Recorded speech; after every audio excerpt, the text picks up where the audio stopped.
Restaurant style টাকি মাছের ভর্তা, কিন্তু স্বাদের দিক থেকে রেস্টুরেন্টের থেকেও মজা পেতে চান তাহলে আমার ভিডিওটা পুরোটাই স্কিপ না করে দেখে যান। আসসালামু আলাইকুম সবাইকে, রান্নাবান্না এবং আমি চ্যানেল থেকে আজ আপনাদের সাথে শেয়ার করব রেস্টুরেন্টের থেকেও মজা করে কিভাবে ভর্তা বানানো। এই জন্য আমি প্রথমে টাকি মাছ নিয়ে নিয়েছি। টাকি মাছগুলো ভালো করে ধুয়ে পরিষ্কার করে নিয়েছি, লবণ, হলুদ ও মরিচের গুঁড়াতে মেখে আধা ঘন্টা মেরিনেট করে নিয়েছি। এরপর দিয়ে দিয়েছি একটা রসুন, আস্ত রসুন এবং 2-3টা পেঁয়াজ আস্তে আস্তে করে এই মশলার সাথে আমি দিয়ে আধা ঘন্টার মতো মেরিনেট করে নিব। নিয়ে নিয়েছি একটা প্যানে আমি টাকি মাছগুলো আস্তে আস্তে করে দিয়ে দিয়েছি।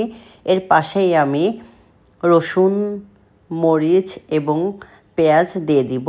এই মাছগুলো একটু লো মিডিয়াম ফ্লেমে আস্তে আস্তে করে সময় নিয়ে ভেজে নেবেন। এবং আমি এটাকে বেশি টেস্টি করার জন্য টমেটো দিয়েছি। একটা টমেটো 2 টুকরা করে নিয়ে আস্তে আস্তে করে ভেজে নিব।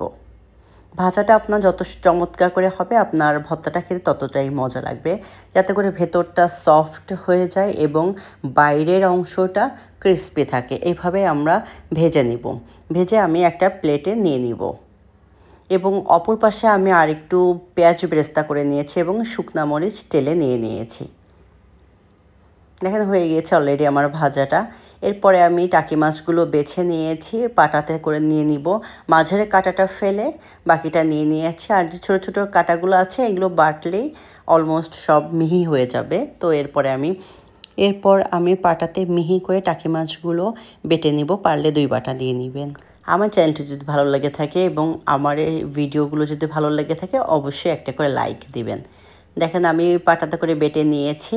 এরপর আমি পেঁয়াজ বেরেস্তা এবং শুকনা মরিচ একটু লবণ দিয়ে ভালো করে হাত দিয়ে ঘষে মেখে নিব এবং টমেটোর খোসাটা ছাড়িয়ে নিব। এই টমেটোটা সম্পূর্ণ অপশনাল, এটা দিলে আপনার ভর্তাটা খেতে বেশি টেস্টি হবে। আমি পূর্বেই বলেছি রেস্টুরেন্ট স্টাইলের ভর্তা, অথচ টেস্টটা আরও বেশি। টমেটোটাই আমাদের ভর্তার টেস্টটাকে অনেক গুণ বাড়িয়ে দেবে। এরপর আমি লবণ এবং আর একটু ধনিয়া পাতা অ্যাড করে দিয়েছি। দিয়ে ভর্তাটা এখন খুব ভালো করে মেখে হাতে বল বল করে নিব। আমার চ্যানেলটি যদি ভালো লেগে থাকে অবশ্যই আমার চ্যানেলটা সাবস্ক্রাইব করে আমার চ্যানেলের পাশেই থাকবেন এবং বিভিন্ন রকম ভিডিওর জন্য অবশ্যই কমেন্ট করবেন এবং আমার ফেসবুক পেজটা অবশ্যই ফলো দেবেন। দেখেন আমি একেবারে হোটেলের মতো করে হাতে ছোট ছোট বল বল তৈরি করে নিয়েছি, দেখতে একেবারে রিয়েল মনে হচ্ছে। ভর্তার স্বাদ আসলে কোনো কিছুতে কম্পেয়ার করে যায় না। তো আজ এই পর্যন্ত, ভালো থাকবেন।